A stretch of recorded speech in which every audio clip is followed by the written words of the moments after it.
Hello everyone, and welcome to the final video in my series of original UK Beatles albums, and that is of course Let It Be. Okay, so when Let It Be was first released in 1970, it was released as part of a box set. Now I've actually got 3 of these box sets, and I'll be showing you what you should find in them, what all the different components are that make it up.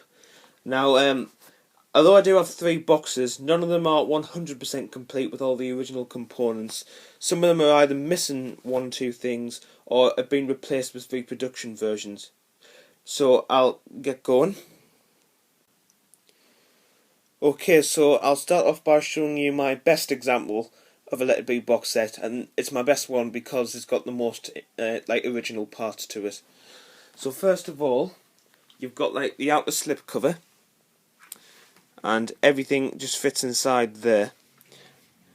You've got to be quite careful when taking this off actually, because it's quite a fragile thing. It's only made of cardboard at the end of the day. And like the album, it is made by Gowden Lofthouse Limited. And early copies of the album, of the box set, might have a sticker on the back, PXS-1, with compliments of EMI, something like that. There's a few different stickers you can get on the back. And the next part is the inner tray with everything in it, and that looks something like this. So you just fold over the flaps either side, and the first thing on top is the album. Now, if we look on the back, this has a red apple on the back, and of course this is the first pressing, which will be the same as the first pressing released outside the box set, and everything after the first pressing has a green apple on the back. Now Let It Be also comes with a book which sits in a little compartment tray on the inside there. This here is actually a reproduction tray which I had to buy to complete the album, but other than that everything else is original on this copy, and the book just sits in there. You can pull that out. Now this is a really good book actually, and this is actually a slightly later copy of the book. Some of the earlier ones have white pages instead of black ones, and there's a few differences. And it's got lots of pictures mainly of the Beatles and other things. It's a good book, very interesting. Basically just captures the sort of things they were doing at the time. And there's the spine there, the Beatles Get Back. So this is like the Get Back book, if you like. And here's what it looks like without the book and everything in. That's what the very bottom looks like. But like I say, this little inner tray part is the only thing that's not original. The flappy part and everything else is. Now before I show you the label of the record which came with that box set, I just want to start showing you another box set first, and I'll tell you why in a minute. So here is another copy of the box, and of course it's got the same slip cover on the back and everything. Now this one has slightly fewer original components than my previous copy. The flappy section here is brand new. Of course the record's original and everything, with the red apple on the back. And the book here is the same as the last one. And I've got a reproduction tray in this one as well. This is a slightly different version but it's reproduction at the end of the day. So this whole section's brand new. Now I'll show you the label on this copy, as it differs slightly from the previous box set's record. Now this is the first pressing label you'll see most commonly, and it's on pretty much all of the first pressings which were just released as a record and not in the box set. Now the difference is this gap in between side 1 and 2 of us. There's just a little gap there. Now on the record I showed in the other Let It Be box set, it doesn't have that. And as you can see now, that gap's been closed entirely, so everything's a bit tighter and closer together. I would say this variation is probably the slightly rarer of the two, although it's not that rare. Now, some Let It Be boxes also came with one of these Apple advertising posters, which of course just advertised lots of the other albums released around this time. So you've got like the White Album, Abbey Road and Let It Be, Yellow Submarine, and you've also got some of the early solo stuff like George Harrison's albums and the Two Virgins, and people like James Taylor and other Apple artists. Now, if you find an original copy of this poster, it's worth quite a lot, but this is just a reproduction copy. It's still nice. It's still a nice bonus to have with the set, though. And my third Let It Be box set here is pretty much the same as the last one I've just shown. It's got reproduction inside bits, but it's got the Get Back book and the original record on the inside. And here I can actually show you what the set looks like when it's put together. As you can see, all the inside stuff just fits into the outer slipcase like that. And if it's in good condition especially, it should slip in no problem, as long as you're careful, of course. Alright, so now on to the actual LPs. Alright, so here's the first present from 1970. And this is the same as the one that comes in the box set. It's got the red apple on the back of the sleeve there. And here is the nice dark green Apple label.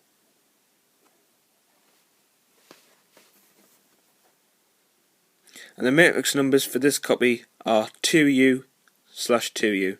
So 2U on both sides for the first present. Now this next copy was actually made in 1970 for export to other countries. Now, there's a couple of differences with the sleeve which show you that this is an export copy. And the first difference is on the back, and it's got the Parlophone logo on the back rather than the Apple logo. And another difference that shows it's an export copy is the spine, which has a slightly different catalogue number to the usual UK copy, and it's got PPCS rather than PCS, so it's got two P's and 7096. Now, the records that came with these UK export covers were second pressings rather than first pressings, and the differences between the second and first pressing is, first of all, the label is a shade lighter, and also the matrix numbers are now 3U rather than 2U, and also the text on the label is a little thinner than before. I'll just show you the first pressing again so I can compare that properly. So here's the first pressing again, and as you can see, the text on the song titles is pretty wide. Although now it's gone back to being quite thin. And it's the same on side 2.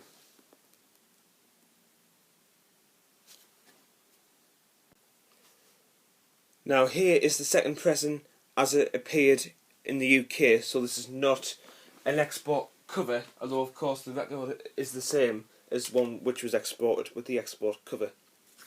So of course this has the conventional UK cover of the time, but this no longer has the red apple on the back.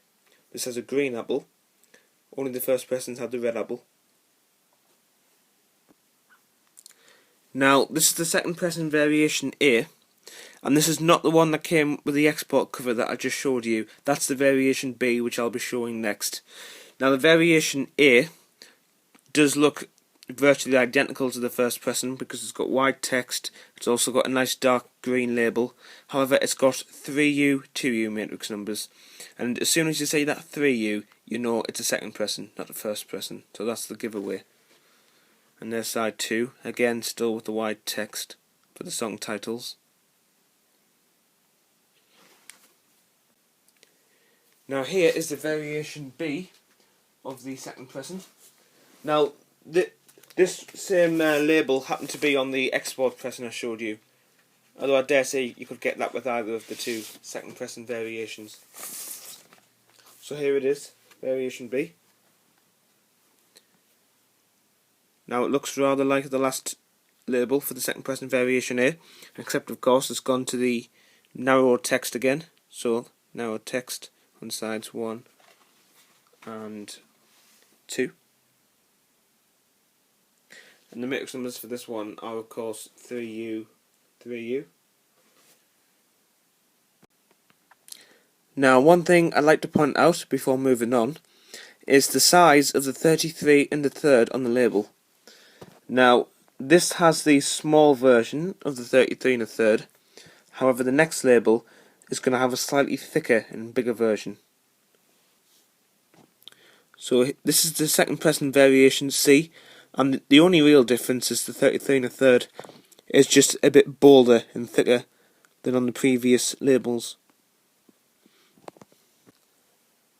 Now here is the third pressing from 1971 until 1973. So here's the third pressing, and to be honest it's pretty much exactly the same as the second pressing variation C. It's just got a slightly lighter Apple label, so it's a little bit yellow on this copy. But to be honest, it's pretty much the same. Same matrix numbers as well, 3U, 3U. And here's the fourth pressing from 1976 until 1980. Now, this Apple label is again slightly lighter than the previous one, quite yellow now. Probably more yellow than green, I would say, on the label. Very light. And there's the back. And the matrix numbers for this one are actually 3U on side 1 and -4 on side 2. Now, the interesting thing about the cover for the sixth pressing is that it's got the Parlophone logo on in exactly the same place it was for the export, which is quite odd. However, on the spine, it doesn't say PPCS as it does on the export covers, it's just PCS, so this is definitely a UK cover, it just has the Parlophone logo on the back. Now, this is the label variation where the rim text goes all the way around the label, so that it does a full circle on both sides there. And the matrix numbers for this copy are -4 on side 1 and -5 on side 2.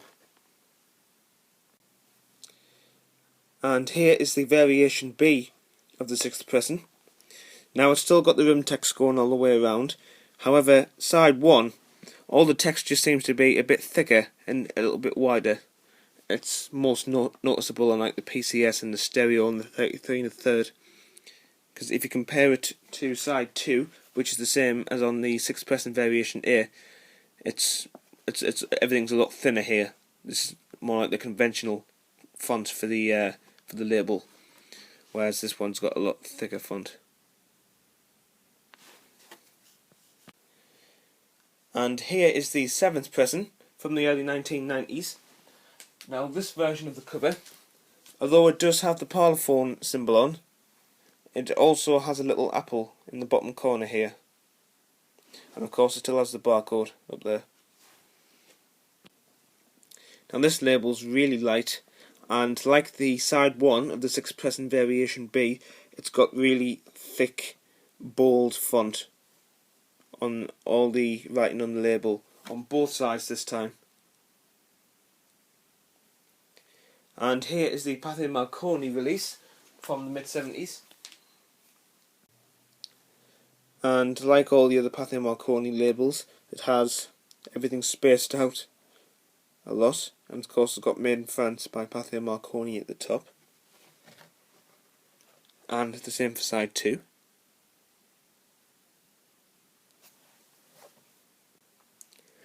And finally, I've got another export copy of Let It Be, but this one was from 1978, and it was, I believe, exported to US military bases, and it's on coloured vinyl as well. Here it is. It's on a really nice white vinyl.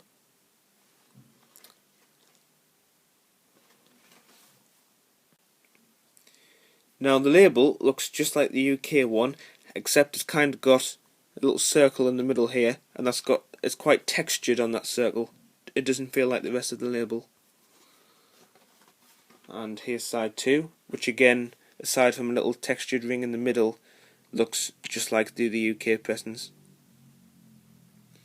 I was pleased to pick this one up recently.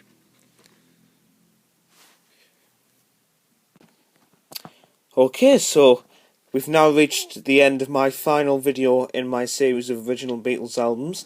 However, starting next week, I will be showing Beatles albums from the 70s and the 80s and the 90s, plus various presents from different countries, and I'll be doing some solo Beatles updates as well. So I'm not going to start making Beatles videos for quite a bit yet.